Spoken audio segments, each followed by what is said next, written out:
Hey guys, it's Hans Hobbies, and I know I just posted a video about it, but literally later in that same day, so I did a bunch of testing and filming for it. I even did some durability tests, and honestly, nothing broke on the car. You can see how much more beat up the body is.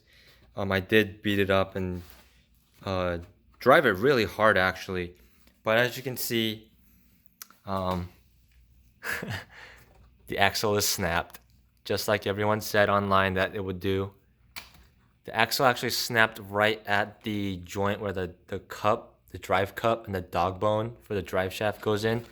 Um, it broke clean off. So like from the from the nature of the breakage, it does look like this plastic, the plastic the axle is made out of, is actually just too brittle. If they had made this out of slightly softer plastic, then it honestly probably wouldn't have had that issue, or at least as bad. But honestly, like even though I snapped the axle, I'm actually not upset about it because the thing that actually broke the axle was an axle braking jump. It came up and hit this brick right here, and that weakened it definitely. And then it came over on this jump. It came up the jump, and then it landed on a corner. And after that, it just snapped. So, I've actually had hit or miss with Redcat Plastics because Redcat's stuff isn't all sourced from the same place. So like there's stuff with the crawlers, like here's my Gen 7 with Gen 8 axles on it. The plastic's actually just as hard as on the ground pounder, but obviously it's not as big of a deal on a crawler because they're just really slow. Um, so honestly, they should have used a little bit softer plastic here. I had problems just like this with the Redcat Ducono. I had that for a little bit. That thing was so brittle. So they just kind of seem to need to like they just kind of need to get a hold of their plastic compound and make it kind of a little bit more durable. Fortunately, Redcat parts are really cheap, and their customer service is really good.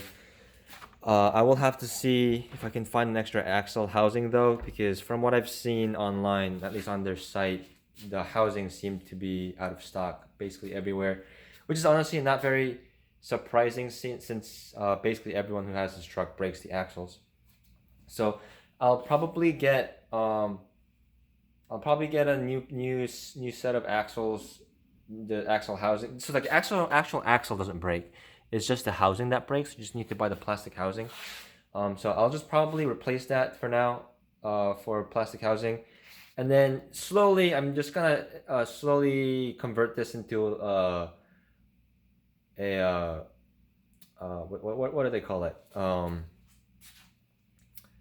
Uh, Clod pounder. I think that's what people call it when it's a ground pounder with Clodbuster axles. Um, the Clodbuster axles, as you can see, are a lot beefier.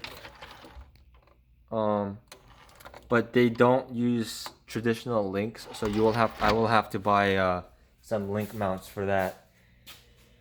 But for now, I'm actually not that upset about it because I drove it in a way where I was honestly trying to break it. So uh, I'm not that upset about it. But just be warned, even in this updated version, if you drive it really hard, you are gonna snap the axle. So I will have to see if Freestyle RC will make any more of those axle braces or just do a conversion, I guess. Freestyle RC actually seems to have stopped making those braces, but we'll see. So fortunately, I got all the footage I needed for the review for this thing already. So yeah, so that's basically gonna be it, I guess, for this for a while until I get it fixed, and then until the review video comes out.